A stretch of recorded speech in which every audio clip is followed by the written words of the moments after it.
The ivory lace arrived in a cedar box. It had been carried from New Orleans in 1993, wrapped in tissue paper and sealed inside a garment bag that smelled of cedar and lavender, and the particular kind of hope that old things carry when they have been saved for something that has not happened yet. The box itself was not large. It was not ornate. It was a plain cedar box, 12 inches by 18, with a brass latch that had been replaced twice over the decades, and a small square of paper taped to the inside lid in handwriting that had belonged to a woman who had been dead for 24 years. The note said only, "For when the morning comes."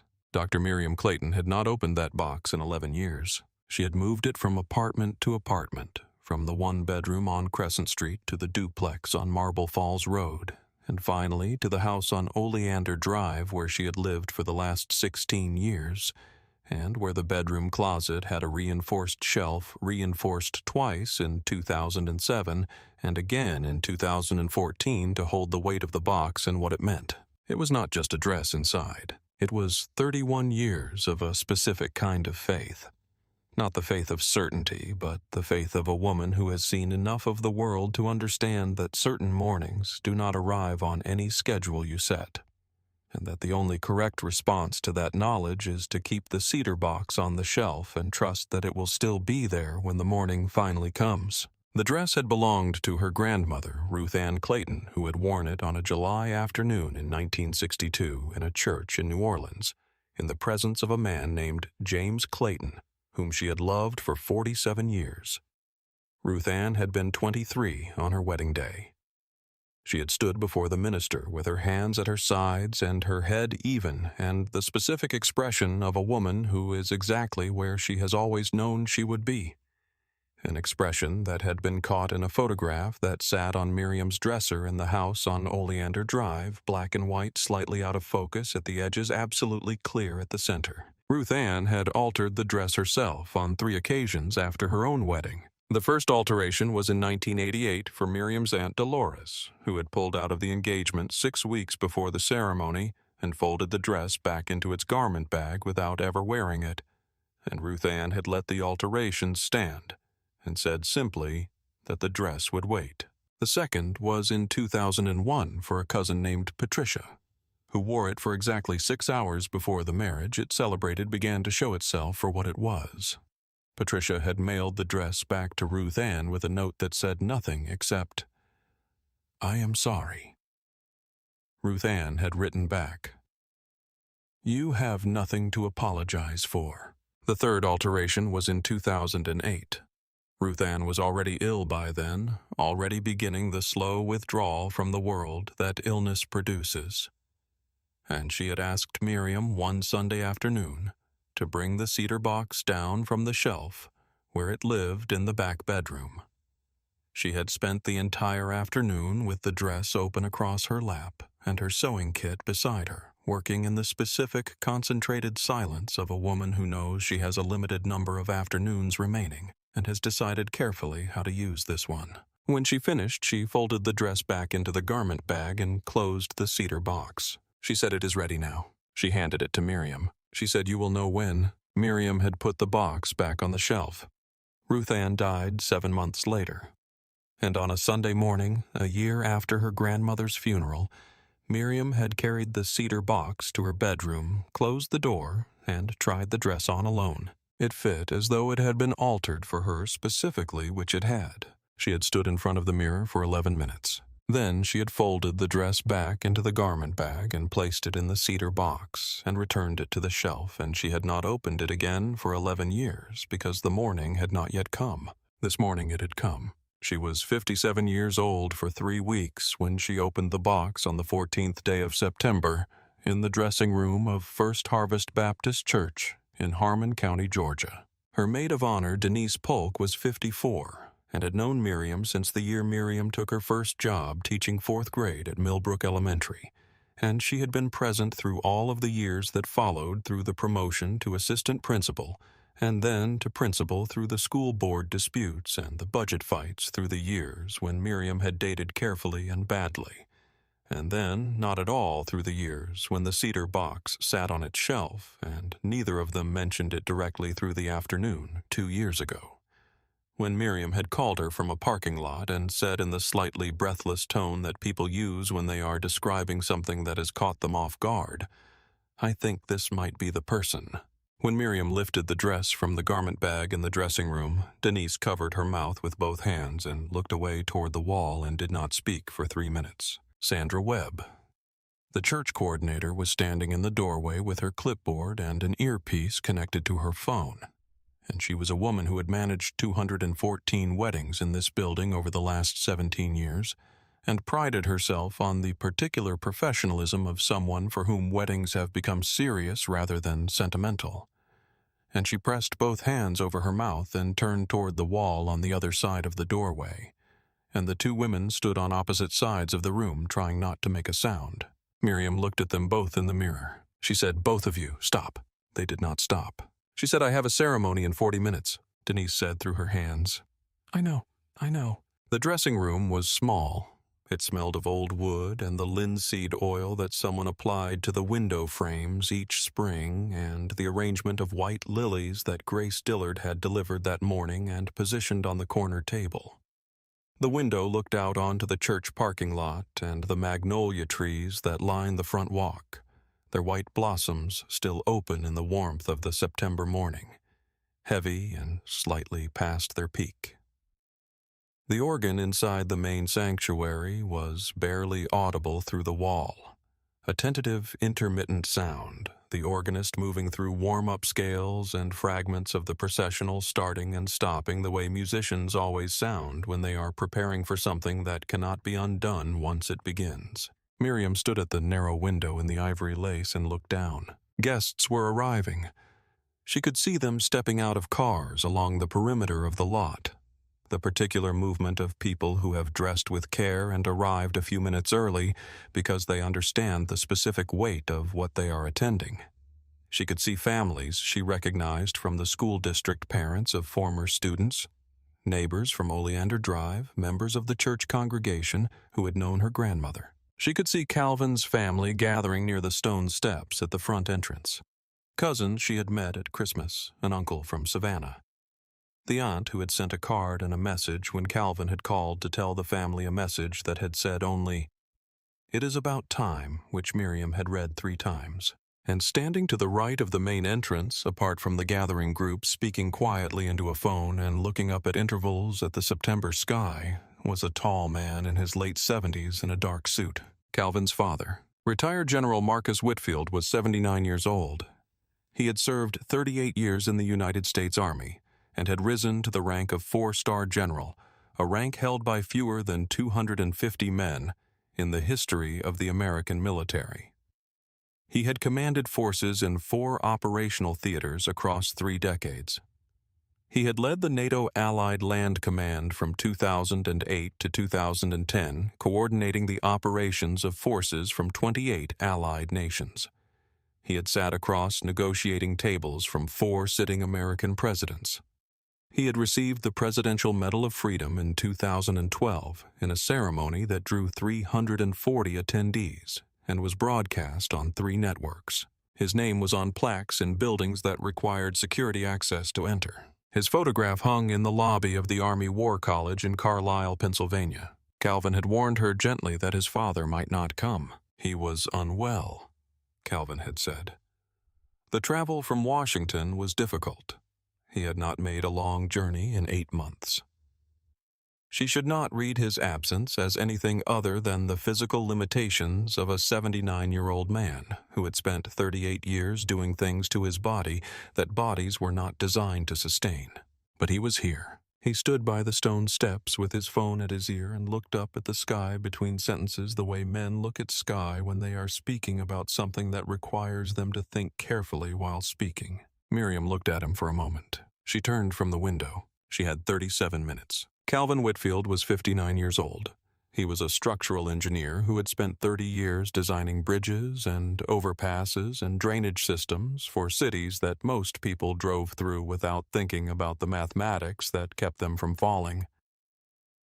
He had spent 20 of those years in Atlanta and had transferred to the Harmon County Regional Office 6 years ago, and he had met Miriam at a school board meeting that she had not wanted to attend and that he had been dragged to by a friend who served on the county infrastructure committee. The meeting had lasted 3 hours. He had not spoken to her during it. He had spoken to her afterward in the parking lot when they had discovered that they had been assigned adjacent spaces and that her car would not start. He had looked under the hood for 15 minutes and diagnosed the problem incorrectly and then correctly, and she had stood next to him with her arms crossed and observed his process and told him when he finally reached the correct conclusion that she had suspected the alternator 20 minutes prior. He had looked at her. He had said, "Why didn't you say so?" She had said, "I wanted to see how you approached it." He had called a tow truck. They had spoken for another 40 minutes waiting for it. 3 years after that parking lot, he had asked her to marry him over dinner at a restaurant that neither of them had chosen on purpose, a place they had ended up at because the restaurant they intended to go to was closed, and he had reached across the table and put the ring down next to her water glass without a speech and without a narrative, because he understood by then that she was a woman who required neither. And she had looked at it for a moment and then looked at him and said, "Yes." I was wondering when. She had called Denise from the car on the way home and held the phone away from her face while Denise made a sound that was not a word. She had gone home and taken the cedar box down from the shelf. She had not opened it that night. She had simply held it in both hands for a while in the kitchen in the quiet of the house on Oleander Drive. She had held it the way you hold something that has been waiting longer than you have. She had pressed her thumbs against the brass latch. She had looked at the small square of paper taped inside the lid in her grandmother's handwriting. For when the morning comes, and she had understood for the first time without any reservation that the morning had a name now and a face and a specific date marked on a calendar on the wall. Outside the church at the edge of the parking lot, Officer Dale Tripp stood beside his patrol car with his arms crossed and watched the arrival of vehicles. He was 34 years old, 9 years with the Harmon County Police Department. He had 2 formal complaints in his personnel file, both from black residents, both classified as resolved without disciplinary action following internal review. The first complaint was from a black family whose daughter had been removed from a community pool in 2018, following Tripp's call to the facility manager. The second was from a black business owner who had been cited for a parking violation on a block where no parking restriction existed, a citation that was dismissed by a magistrate in 40 seconds. Both complaints had been reviewed and filed. Neither had resulted in disciplinary action or additional training beyond what Tripp had already completed. He had completed the mandatory community engagement training in 2019 and again in 2022. Both completion certificates were in his file. His last 4 performance reviews had rated him satisfactory. He had been assigned the First Harvest Baptist Church event traffic management post through the Community Liaison Unit's rotating roster. It was a Saturday afternoon assignment in a part of the county that had no significant crime history. He had arrived at 12:32. He did not know who Miriam Clayton was. He did not know who Marcus Whitfield was. He did not know that the event permit for the wedding ceremony had been filed with the city events office 11 weeks earlier by Sandra Webb, that it had been approved within 72 hours, that the secondary authorization required for gatherings over 50 guests had been obtained and confirmed, and that the confirmation number was printed clearly at the bottom of the 3rd page of the permit document that was at this moment secured under the clip on Sandra Webb's clipboard inside the church. He did not know that Reverend Thomas Aldridge, who was standing at the top of the front steps in his ministerial robe greeting guests as they arrived, had a recording application running on the phone in his breast pocket. Aldridge was 68 years old. He had been the minister of First Harvest Baptist Church for 40 years. 2 years prior, he had been in a dispute with a city zoning inspector over a proposed use variance for the church's fellowship hall. A recording he had made of the inspector's statements had resolved the dispute in the church's favor within 2 weeks of its submission. He had not turned off the recording habit since. He stood at the top of the front steps and watched Tripp with the measured attention of a man who had learned to watch things carefully. Tripp leaned against his patrol car. He watched. The flower delivery van arrived at 12:47, moving slowly around the side of the building to the side entrance.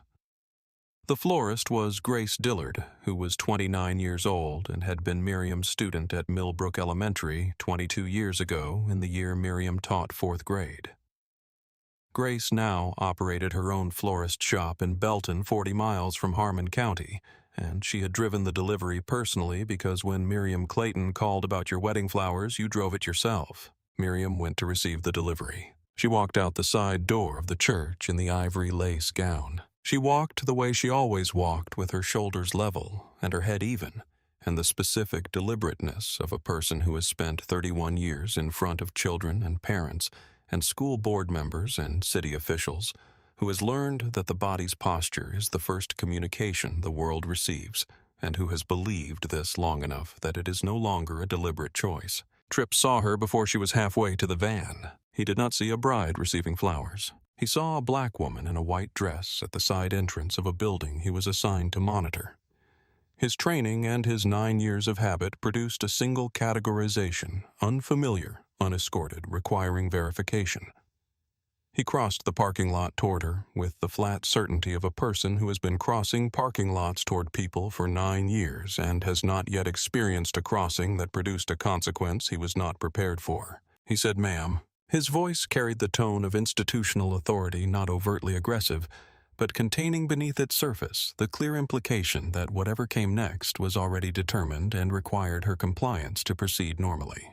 Miriam turned. She looked at him with the expression she used for people who had already decided the conclusion before the conversation began. She said, "Good afternoon, officer." He said, "Can I see some identification?" She said, "I am the bride. The wedding ceremony is taking place inside this church today. This is my wedding." He said, "I need to see identification from everyone at this event, ma'am. Procedure requires it." She said, "My identification is in the dressing room." I stepped outside to receive a flower delivery from my florist. He said, "You will need to wait in a designated area until the event is confirmed." She said, "The event has been confirmed. A permit was filed with the city events office 11 weeks ago. It was approved." He said, "I will need to verify that directly." She said, "The permit number is on file. Sandra Webb, who coordinates events for this church, has a copy in her clipboard inside." He said, "You will need her to bring it to me." She looked at him. She said, "I will ask her to bring it to you. In the meantime, I am receiving my flowers." He said, "Ma'am, you need to wait here." She said, "The flowers are for my wedding." He said, "Ma'am, wait here." He had not raised his voice. He had not moved in a threatening manner. He had simply repeated the directive with the weight that repetition carries when it is backed by a badge. The weight that says, "I have said this before, and the outcome of saying it again is the same, and you should consider carefully whether the outcome is one you want." Reverend Thomas Aldridge had seen the exchange from the top of the front steps. He came down. He moved with the deliberate, unhurried quality of a man in his late 60s who has learned over 40 years of ministry that most situations benefit from a clear head at the end more than from speed at the beginning. He said, "Officer, this woman is the bride of the ceremony being held inside this church today. My name is Reverend Thomas Aldridge. I am the minister of this congregation. I have known this woman and her family for more than 30 years. I can personally confirm her identity and her presence here." Tripp looked at him. He said, "Sir, I appreciate that. I need to verify the event authorization directly before the ceremony can proceed." Aldridge said, "There is a permit. Sandra Webb has the permit document." Tripp said, "Sir, I need you to return to the front of the building. I will handle this." Aldridge said, "I will not return to the front of the building." Tripp said, "Sir." Aldridge said, "I am standing here as a witness to this conversation, officer. That is my right and my intention." Tripp reached for his shoulder radio. The request he transmitted was worded with procedural precision: side entrance event verification. One subject clergy present, requesting assist. The words contained no overt racial content, but the subject requiring verification was a woman in a lace wedding gown at her own ceremony, and the clergy requiring management was a 68-year-old minister at his own church, and Dale Tripp had learned over 9 years to wrap things in language that performed neutrality without delivering it. Miriam stood still. She was aware of the warmth of the September air on the skin above the neckline of the lace. She was aware of the sound of her own breathing, which she was controlling deliberately, drawing it in slowly and releasing it slowly, because she had learned over decades that the body's breathing is the most immediate instrument of the body's composure. And that composure was not a feeling but a practice, something you return to the way a musician returns to a tempo. She thought of her grandmother. Ruth Ann Clayton had worn this dress in 1962, in a state whose laws at that time did not fully recognize what she was participating in as valid. She had stood before a minister with her hands at her sides and her head level, and the expression in the photograph that Miriam had looked at thousands of times, not defiance, not fear, but the specific, settled quality of a person who knows exactly where they belong and cannot be removed from that knowledge by anything outside themselves. She thought of the note inside the cedar box. For when the morning comes, she breathed. She did not move. Officer Haley Grant arrived 4 minutes after the radio call. She was 29 years old and 3 years with the department and well reviewed by every supervisor she had had, and she arrived with the composed efficiency of someone who has been trained to follow senior officers' assessments of situations. Which is to say, she arrived to listen to Tripp's 2-sentence briefing and took her position at his right side. Tripp said to Miriam, "Ma'am, I am asking you to step away from this entrance and wait in the designated area until the event authorization has been verified." She said, "There is a ceremony beginning in 32 minutes. The Reverend is here. The officiant is ready. The guests are arriving." He said the permit needs to be verified. She said the permit was approved by the City Events Office 11 weeks ago, including the secondary authorization. The confirmation number is on the document. He said, "Step away from the entrance, ma'am." She said, "No." He said, "Excuse me." She said, "No. I am the bride of this ceremony, and I will not be stepping away from the entrance of my own church." A muscle moved in his jaw. Sandra Webb came through the side door with her clipboard in both hands, walking quickly, her earpiece still in her expression, doing the full weight of the work of keeping her voice level. She held the permit page out toward Tripp. She said, "Officer, this is the event permit for the Whitfield Clayton wedding ceremony today. Permit number HCE 4497, issued by the City Events Office on June 22nd of this year. The authorization covers a ceremony of 72 guests at this location. The secondary authorization for events over 50 guests was obtained on June 23rd. The confirmation number is printed here at the bottom of the page. Everything required by city regulations is documented on this document." Tripp took the clipboard. He read the permit page with the unhurried attention of a person who has already reached a conclusion and is now searching for a structure to support it. He handed the clipboard back. He said, "The secondary authorization confirmation needs to be verified with the City Events Office directly. I cannot accept a printed confirmation number as sufficient authorization without direct verification from the issuing office." Sandra said that is not the procedure. The confirmation number is the verification. He said, "In my assessment of this event, I need to verify it directly." Sandra said the City Events Office is closed on Saturdays. He said, "Then we will need to wait until the office opens on Monday." The words arrived in the side parking lot and stayed there. Denise Polk had come through the side door behind Sandra. She was standing with her arms at her sides, and her face was doing the specific and extremely difficult work of containing everything she was feeling inside, an expression that would not make the situation worse, which was the most demanding performance of the afternoon. She said, "Officer, there is a wedding ceremony beginning in 28 minutes. You are blocking the entrance to that ceremony." He said, "Ma'am, I am not blocking anything. I am ensuring compliance with city event regulations." She said, "You are standing in front of the bride at the entrance to her own wedding." He said, "Ma'am, I need you to remain calm." She said, "I am calm. Calm is not the same as silent." He said, "Step back, please." She said, "I will stand here." He said, "Ma'am." She said, "I will stand here." He moved to his phone and called his captain. By this time, the guests who had been filing through the front entrance had become aware that something was happening at the side of the building. Information moves through a gathered community, the way information always moves through a gathering of people who know each other through the existing connections, through the networks of relationship and shared history, through the glances and whispered words that travel across family to family, former student to former principal neighbor to neighbor. Within 5 minutes, 60 of the 70 expected guests had made their way to the side parking lot and were standing in the September sun watching a bride in an ivory lace wedding gown being told by an officer that she could not enter her own church. Some of them called her name.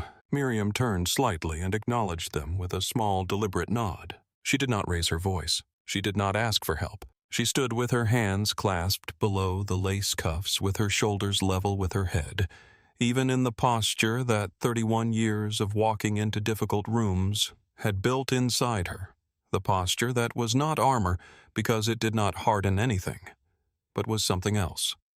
The particular structural quality of a person who has roots deep enough to stand in weather without becoming the weather. The September sun was on her face. She did not shield her eyes. Above the crowd at the second-floor window of the church, Calvin Whitfield stood and watched. He watched the officer. He watched his bride standing in the parking lot in her grandmother's dress. His face was very still. Then he turned from the window. Captain Raymond Vance arrived at 11 minutes past 1. He was 52 years old, 12 years in command, and he moved through the gathered crowd with the authority of someone who expected situations to organize themselves upon his arrival, which they usually did because authority at scale tends to produce that effect even when it does not deserve to. He spoke to Tripp for 30 seconds. He looked at the permit and Sandra Webb's clipboard for 45 seconds. He walked toward Miriam. He said, "Dr. Clayton, I understand you are the bride today." She said yes. He said, "And I understand there is a question about the event permit secondary authorization." She said, "There is no question. The authorization was obtained 24 hours after the permit application was filed 11 weeks ago. The confirmation number is documented on the permit. The city events office processed and approved this event." He said, "I understand. However, I need to support my officer's process for ensuring compliance given the number of guests involved. We are going to conduct a brief walkthrough before the ceremony proceeds." Miriam had felt for a moment when the captain arrived the small physical lift of something that was not quite hope but was in its vicinity, the involuntary expectation that a senior officer would see the situation for what it was and resolve it. The lift was small because she had experienced enough of these situations to moderate her own involuntary responses, but it was there. It dropped back down. She said, "Captain, this ceremony is scheduled to begin in 19 minutes. The Reverend has a prior commitment at 5 o'clock. He said, "We will be quick, ma'am." He said it with the full professional courtesy of someone who has learned to sound reasonable while doing unreasonable things, the specific register of institutional language that performs care while delivering the opposite. Denise Polk said, "Captain, you are about to make a black woman stand outside her own wedding in the street." He said, "Ma'am, I need you to stay calm." She said, "I am calm. I am asking you to name what you are doing." He said, "What I am doing is a standard event compliance review." She said, "What you are doing is standing in a parking lot backing up an officer who stopped this woman from entering a church because of what she looks like. You looked at the permit. You know it is valid. You know there is nothing to review, and you are still supporting him." He said, "That is a serious allegation." She said, "It is a description of what is happening in front of 70 witnesses. He said, "I'm going to need you to step back, ma'am." He turned back toward the building. Miriam had heard every word. She had heard Denise say what needed to be said, and she had heard Vance decline to hear it, and she had recognized the specific shape of that exchange. The shape of institutional protection, covering for institutional failure. The shape that she had seen in school board chambers and city budget meetings and conversations about which neighborhoods received which resources, the shape that had a particular way of performing reason while ensuring that the unreasonable continued. She had 31 years of standing in rooms where that shape appeared. She stood still. Tripp moved to the center of the doorway.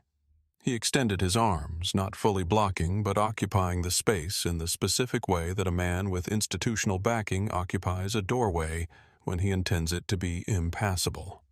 He told the guests still approaching to stand back and wait for clearance. A bridesmaid named Tanya raised her phone. Tripp said, "Put the phone down, ma'am." Tanya said, "I am recording this." He said, "Put it down." She said, "I have the right to record a police officer in a public space." He said, "If you continue this behavior, I will consider it obstruction." She said, "I know what obstruction is, officer. This is not it." She kept the phone up. He said nothing more to her. He reached for his radio again and said something Miriam could not fully hear from where she stood. Denise had moved to Miriam's right side and placed her hand in the crook of Miriam's elbow. She did not say anything. Miriam felt the warmth of her hand through the lace. She thought of every time Denise had stood beside her in exactly that way at school board meetings and hearings and conversations where being alone would have been harder, and she thought of how the hand had always been there before she looked for it, which was the specific definition of the friend Denise was. At 12 minutes past 1, Tripp produced a citation form. He filled it out slowly by hand. He wrote with the particular deliberateness of a person who understands that the act of writing something officially carries its own weight, that putting words on an official form is itself a form of power, and who has learned to use that weight with patience. He held the citation out to Miriam. She took it. She held it at her side. She did not read it. He said, "That citation is for failure to comply with officer direction, ma'am." She said nothing. He said, "I need you to step away from this entrance. This is my final request." She said, "Officer Tripp, I am the bride of this wedding. I am not leaving this entrance." She said his name. She said it with the specific and complete awareness of a woman who knows that saying a person's name in a particular tone in a particular situation is one of the few forms of clarity available to someone in her position. He reached out. He put his hand on her upper arm. His fingers closed on the sleeve of the ivory lace gown on the fabric that had been sewn and altered and preserved and carried in a cedar box for 31 years through apartments and moves and mornings that had not yet been this morning. His hand was on her grandmother's dress. The crowd went silent. All of them. The particular silence of people who witness something that crosses a line they recognized before they could have named it. 70 people in September sunlight. And all of them went quiet at the same moment, the silence spreading through the gathering the way certain things spread completely and instantaneously. Miriam did not pull away. She did not make a sound. She stood exactly as she had been standing, with her shoulders level and her head even, and she found a point on the church wall 2 feet above his head, and she looked at it and she breathed. In slowly, out slowly, the body's most fundamental instrument of composure, the one that costs nothing and holds everything. Inside, she was aware of the exact pressure of his grip on the lace sleeve. She was aware of the warmth of the afternoon. She was aware of 69 people watching from the parking lot. She did not think about them. She thought of her grandmother. Ruth Ann Clayton had stood in this dress in a state that did not fully believe she had the right to stand where she was standing. She had stood with her head level and her expression settled, and the particular quality of a person who cannot be removed from the knowledge of where they belong. Miriam thought, this is the same morning. Reverend Thomas Aldridge planted himself between Tripp and the entrance. He said, "Officer, remove your hand from this woman." He said it without any volume beyond what the situation required. Tripp said, "Sir, step back." Aldridge said, "I will not step back." Tripp said, "Sir." Aldridge said, "Remove your hand." A woman's voice came from the right edge of the crowd. Mrs. Eleanor Harrington was 81 years old. She had attended First Harvest Baptist Church for 53 years, since the year she and her late husband moved to Harmon County. She had taught Sunday school alongside Ruth Ann Clayton for 14 years. She had been present at Ruth Ann's funeral 24 years ago, and she had sat in the third pew and held Miriam's hand during the eulogy. She moved through the edge of the crowd with her cane slowly and deliberately, and she came to the stone step where Miriam was standing, and she put her hand on Miriam's other arm, the arm that Tripp was not holding. She said, "She is the bride, and I am her witness." She said it the way certain things are said when the person saying them is no longer afraid of anything that another person can do to them. Tripp radioed dispatch. He said, "I may need transport, one subject resistant." He said it with the flat, controlled tone of someone filling out a form in real time. He was managing a situation. The subject was resistant. The process had a next step. He was executing the process. He believed in this moment, with the specific and complete certainty that his 9 years had built into him, that he was approximately 12 to 15 minutes from a resolved incident report. The heavy oak doors of First Harvest Baptist Church opened from the inside. The sound they made was the sound those particular doors had made since 1922. heavy old wood moving on iron hinges that had been maintained and repinned and oiled across 104 years of use. It was not a sudden sound. It was a slow, deliberate, resonant sound. The sound of something that has been standing in one place for a very long time and is in no hurry. The crowd turned. Standing in the threshold of the open doors was a tall man in his late 70s. He was wearing his dress uniform. He descended the 3 stone steps from the threshold to the landing at the top of the church steps. He did not rush. He stopped on the landing, 4 stars on his shoulders. The crowd was quiet, not because they recognized the insignia. Most of them did not immediately register what 4 stars on a uniform meant. They were quiet because of the quality of the man's stillness. There is a particular stillness that certain people carry. The stillness of someone who has spent a lifetime entering rooms that required something of them and has long since resolved the question of what they carry into those rooms. It is not a performed stillness. It does not announce itself. But it changes the temperature of the space it enters, the way certain presences change spaces by simply being in them. 70 people felt it. Tripp turned. He saw an elderly black man in military dress at the top of the church steps. He said, "Sir, I am going to need you to." The general spoke. His voice was a baritone. Low, measured, not raised by even a fraction. The kind of voice that does not require a room to be quiet before it speaks, because it has never across 79 years needed that accommodation. He said, "Officer, step away from that woman." 6 words. They landed in the parking lot with the weight of something that has been built across decades and has earned every ounce of what it carries. Tripp said, "Sir, I am managing an event situation and I need you to." The general said, "You are Officer Dale Tripp, badge number 774. You have been at this location for 73 minutes. You have physically detained the bride without lawful cause. You have issued a citation with no statutory foundation. You have called for transport to remove a woman from her own wedding ceremony." He paused. He said, "I have watched this from the 2nd floor window for 22 minutes. Tripp said, "Sir, who are you?" The words came out of him the way words come out when the voice has already received information that the rest of the self has not yet processed. The general reached into the inside pocket of his dress uniform jacket. He produced a credentials holder, dark leather, worn at the corners and along the upper edge in the way that something is worn when it has been handled for decades by someone who takes things out of pockets and puts them back many thousands of times. A gold seal embossed on the front face, heavy and raised from the surface, unmistakable as to what it represented. He opened it. He extended it toward Officer Dale Tripp. Tripp looked down at the credentials. He began to read. The reading took 7 seconds. In the first 2 seconds, his eyes moved across the text in the ordinary way that eyes move across text. In the 3rd second, something changed in the quality of the movement. In the 4th second, the reading slowed. In the 5th and 6th seconds, the color began its retreat from his face, starting at the forehead, moving through the temples, and the jaw draining from the complexion with the efficiency of a system receiving information that overrides its previous instructions.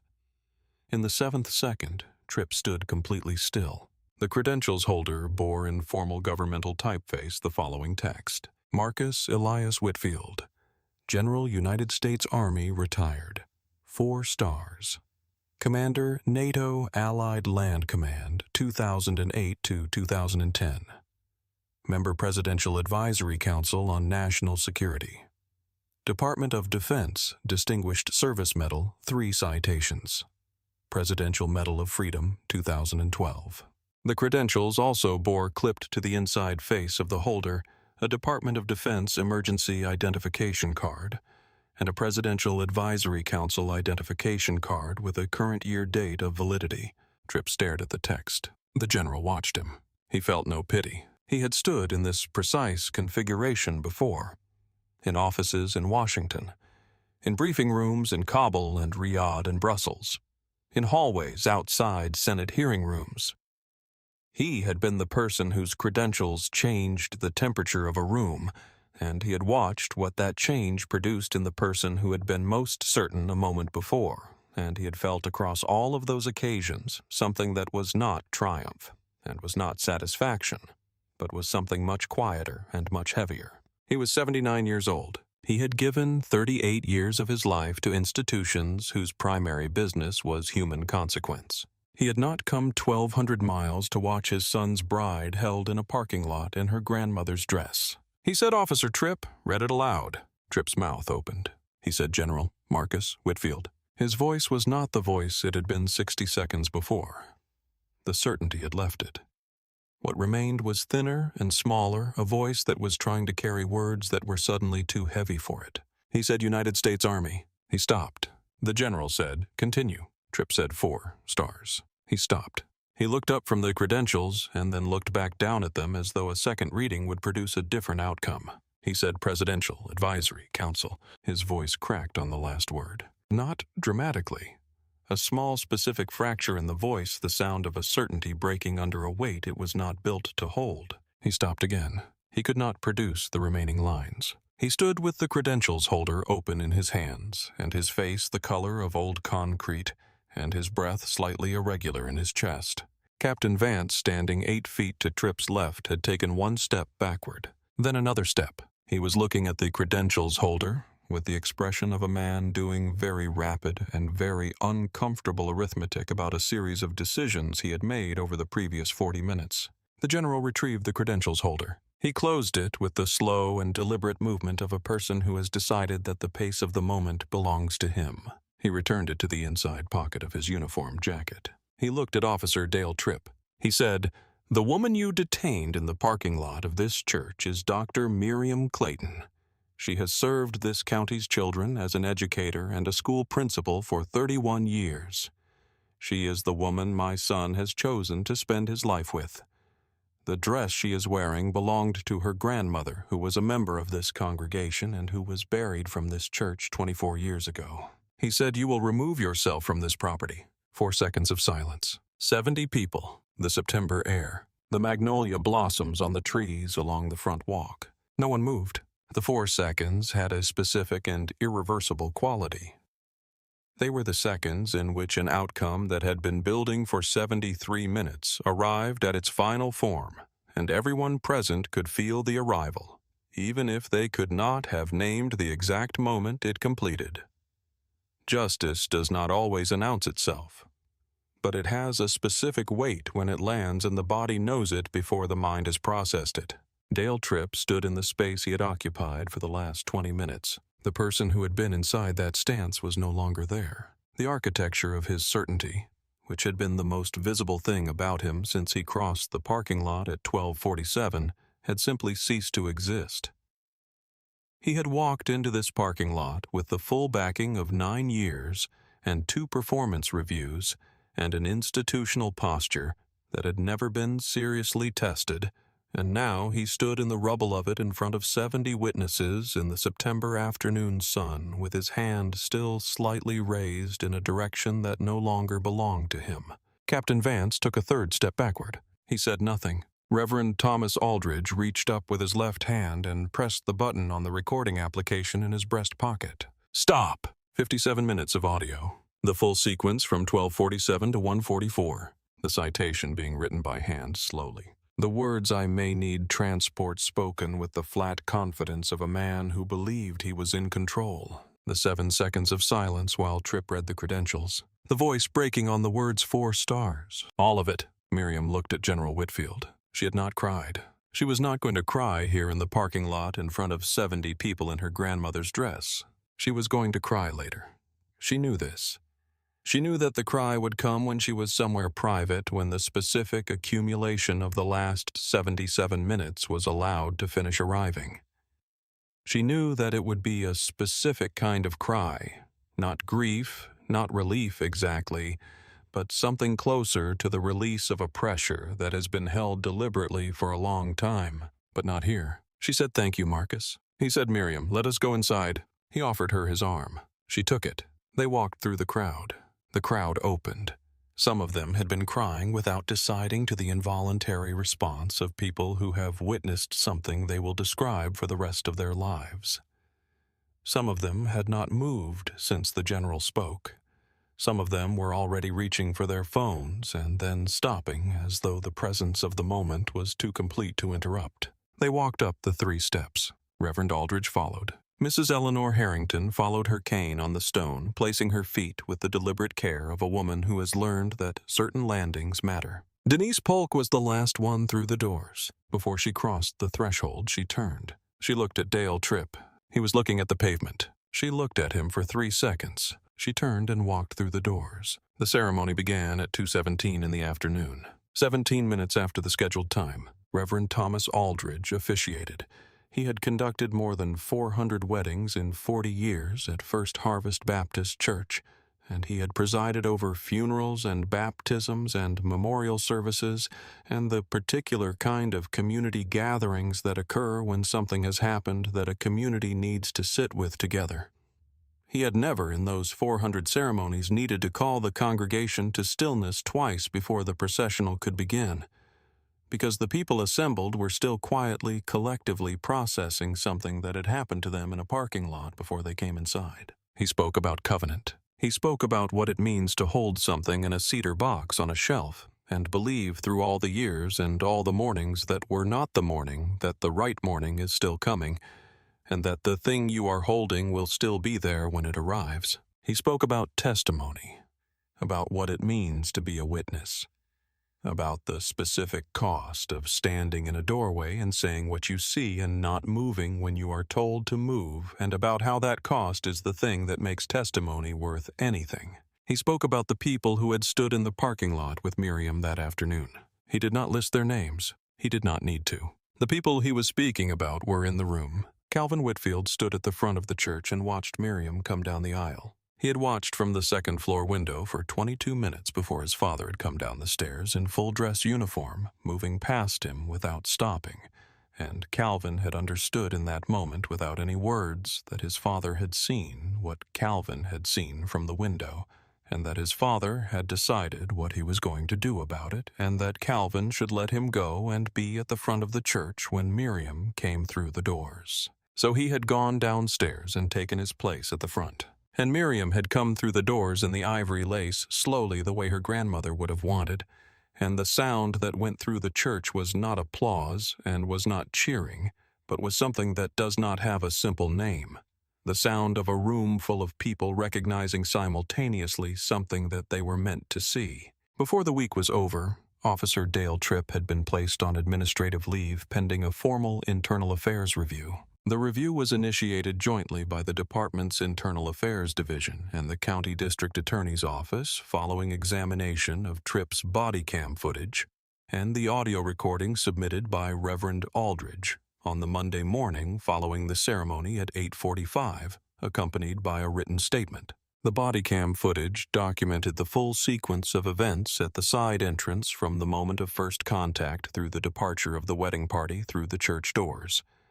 It documented the issuance of the citation, the physical contact with Miriam's arm, the arrival of Captain Vance, the walk-through claim, and the reading of the general's credentials. The footage was reviewed by 3 members of the Internal Affairs Division. Their written assessment, produced in 48 hours, noted 11 specific procedural violations and 2 potential statutory violations.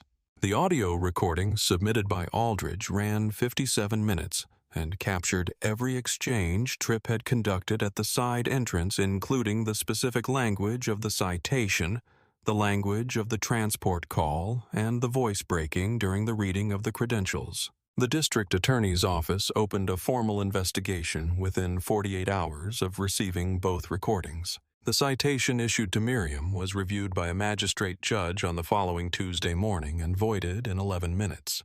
The judge noted in the record that the statutory basis cited by Tripp did not exist in the code section referenced, and that the conduct described in the citation did not constitute a violation under any applicable provision. Captain Raymond Vance was placed under administrative review for his decision to support Tripp's assessment and extend the delay following his review of the valid permit. The review was conducted by the department's oversight board in a session open to the public. 17 community members attended the session and signed in at the door. Among them was Reverend Aldridge, who sat in the third row with his hands folded in his lap and listened to the entire proceeding without speaking. Officer Haley Grant submitted a written account to the Internal Affairs Division on the Wednesday following the wedding, 3 days after the ceremony. The account was 3 pages. It corroborated the timeline established by the body cam footage. It described Tripp's directions, the physical contact, and Vance's response to the permit. It named both officers by name. It was the first written account Grant had submitted naming a superior officer in 3 years with the department. She placed a copy in a sealed envelope addressed to the County Oversight Board. She mailed it from the post office on Clement Street on her lunch break. She did not tell anyone she had done it until a week later. By the following spring, Officer Dale Tripp had resigned from the Harmon County Police Department. The formal charges filed against him by the district attorney's office, unlawful detention, excessive force, and filing a false incident report, remained active and pending at the time of his resignation. His personnel file, previously containing 2 complaints, classified as resolved without disciplinary action, was re-examined under the Oversight Board's order. A 3rd complaint filed in 2022 by the family of a black teenager who had been cited for a moving violation that was subsequently dismissed by a magistrate in 7 minutes was reclassified from resolved to active. The 2nd complaint was reopened. Captain Vance received a formal reprimand and a mandatory review of his command judgment. He was removed from the community liaison assignment. The permit number HCE 4497, the document that had been in Sandra Webb's clipboard throughout the entire 77 minutes and whose confirmation number had been dismissed by Tripp as insufficient and whose existence had been treated as irrelevant, was entered into the public record of the Oversight Board hearing as Exhibit 7. The city events office clerk who had processed the application testified at the hearing that the permit was fully valid. The secondary authorization was properly obtained, and there was no procedural basis for the delays described in the body cam footage. The citation Tripp had written by hand and handed to Miriam in her grandmother's dress, the one she had held at her side without reading, while his hand was on the ivory lace, was destroyed by the court following its voiding. The paper did not survive into October. Miriam returned to Millbrook Elementary School on the Monday after the wedding. She had been gone 5 days. Her secretary, Patricia, who had worked with her for 11 years, had left a bouquet of sunflowers on her desk and a note that said, "Only we saw. We are proud." Miriam arrived at 7:43 in the morning without announcing she was coming. She went directly to the 4th grade classroom on the 2nd floor where she had been covering Monday mornings all semester while the teacher was on parental leave. She did not stop in her office. She did not speak to the front desk staff on her way through. She went upstairs and opened the classroom and turned on the lights and arranged the reading books on the table and sat down in the chair at the front.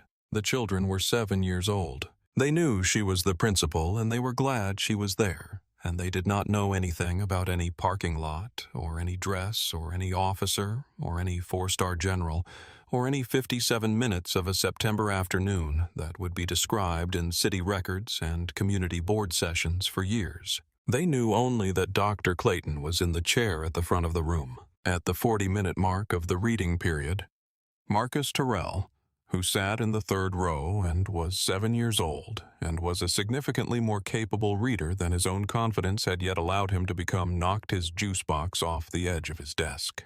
The juice spread across the linoleum. Marcus Terrell looked up. He had the expression that children produce when they are waiting to learn what kind of disaster this is and how large it is going to become. Miriam walked to the supply closet. She retrieved a roll of paper towels. She placed them on his desk. She said, "It happens." She said, "Take care of it." She returned to her chair. He cleaned up the juice without looking up.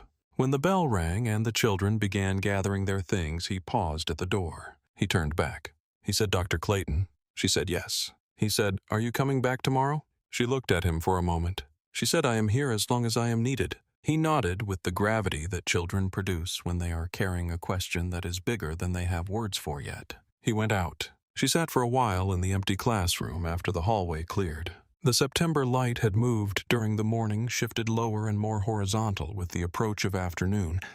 and it came through the south-facing windows at an angle that filled the classroom with a golden quality that old-school buildings have.